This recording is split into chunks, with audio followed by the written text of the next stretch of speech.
I want to give a big shout out to my guy Marco D'Amico, who has been a total trooper in giving us Montreal Canadiens related conversations and stories throughout the course of the summer.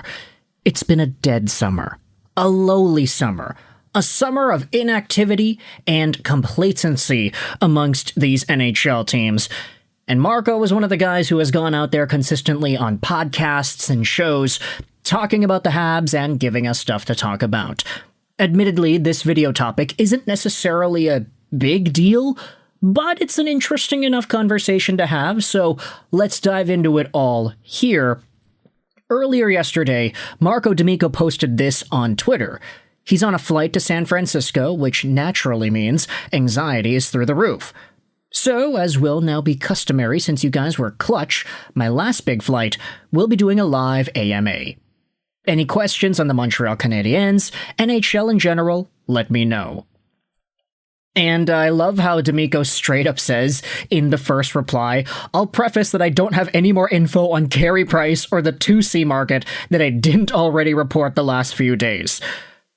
And I think that was very necessary because obviously D'Amico has been one of the main dudes that has been reporting on the Canadiens and giving updates on their situation, so of course, everybody's talking about a second-line center, everybody's talking about McTavish, everybody's talking about Price. It's the same cycle of Montreal Canadiens conversations, but, of course, with this AMA, there are a bunch of new conversations to have. Like this. Ben went out there and asked on the AMA thread, are the Montreal Canadiens still high on Owen Beck? And do you see him potentially making the team out of camp? Could he be a part of a trade for a second-line center? D'Amico then replies, the Montreal Canadiens still like Beck, but he was one of the players offered in the Dobson discussions. It could go either way, depending on his play. So, that's new, right?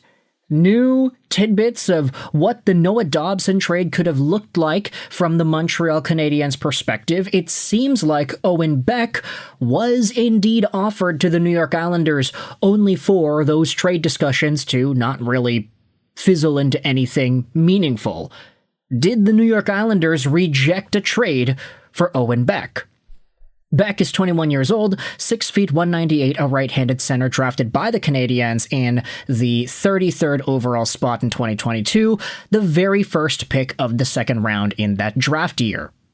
Beck, back in his draft-eligible campaign, was seen as a very good two-way center with some point-producing ability. Unfortunately, he didn't play the year before because the OHL shut down due to COVID, but over the years, he was able to produce a little bit more, had 51 points in 68 games in his draft-eligible season, and then started to score a heck of a lot more in the years to come. Beck had this profile of a two-way center with some pretty good defensive qualities. He's a powerful skater with a good mix of crossovers and gets to his top speed quickly. He uses that speed to back defenders up and even the rush, right past them on some sequences. Beck uses that speed to provide constant support at every corner of the ice. He's the ultimate play connector, always offering his teammates a passing option and showing a great knack for linking defense to offense. Beck inevitably made his NHL debut with the Canadiens in 22-23 before going back over to the OHL in 23-24. This most recent season, Beck played 12 games with the Habs and scored 1 point. Admittedly, he did look maybe better some nights and not so great others. He wasn't really particularly used a lot, but still, getting a cup of coffee at the ripe old age of 20 turning 21 is still meaningful. And he was a very good point producer for Laval in his first pro season, 44 points in 64 games over there. But Owen Beck is a guy whose spot on the team, especially long-term, is not really guaranteed. I think for a while, Canadiens fans were kind of thinking, oh yeah, he's a center and he's got these two-way qualities. Long-term, if he's a second-line guy or a third-line guy, there can be some value in this draft pick, but he would have to battle it out with Philip Mayshar, for example. There were some other names tossed in there as potential middle six centers for the Habs in their prospect pool. But now, that conversation is being dominated by Michael Hage. I don't think anybody is realistically thinking that Beck or Mashar at this point will overtake Hage long term. So you're thinking about Beck maybe as a third-line center at best for the Montreal Canadiens. And even then, that's if everything goes right with his development. I don't want to make it seem like he's been disappointing, but this has been a pretty slow burn so far. There are games to be played for Owen Beck at the NHL level this upcoming season. I would imagine that if somebody does get injured, he would be a top candidate to get called up. He could even get to 15 or 20 games with the Montreal Canadiens. But the question is he going to be any good? This is where we dive into the New York Islanders and potentially the reason why Montreal was offering Beck to the Isles in Dobson trade discussions. If the Canadiens are already so confident in what they have in Michael Hage and some of the other prospects just move the needle a little bit more internally, you can understand why Beck's value would be as such that the Canadiens feel comfortable to move him. You think about the guy that actually did get sent over to the New York Islanders, Emil Heineman. We all remember the details about how this trade went down. Heineman was a last-second addition by Kent Hughes into the Dobson deal. Heineman and 2 firsts for Noah Dobson with the extension.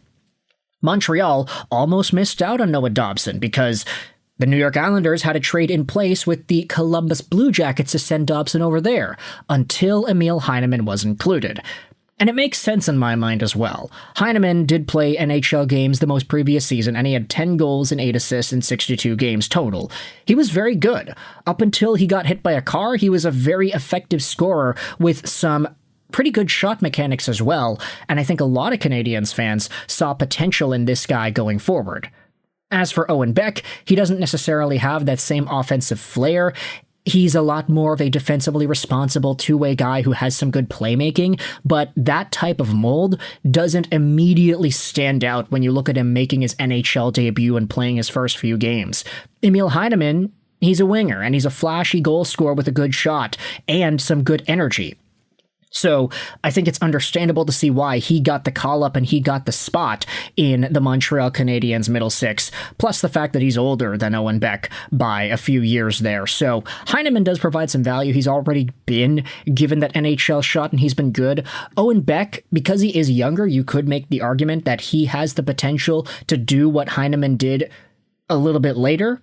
But I think so far out of Beck's development, it's going to be difficult to fully project him long-term in a spot that takes advantage of his ceiling and his skill set. There are just too many other centers the Canadiens have.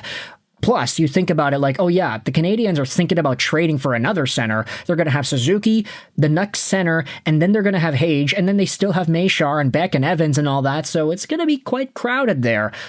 You can see why Owen Beck's name all of a sudden becomes expendable. But with all this in mind, I want you to let me know your thoughts in the comment section below. How do you feel about this new piece of info that the New York Islanders supposedly rejected Owen Beck in a trade for Noah Dobson?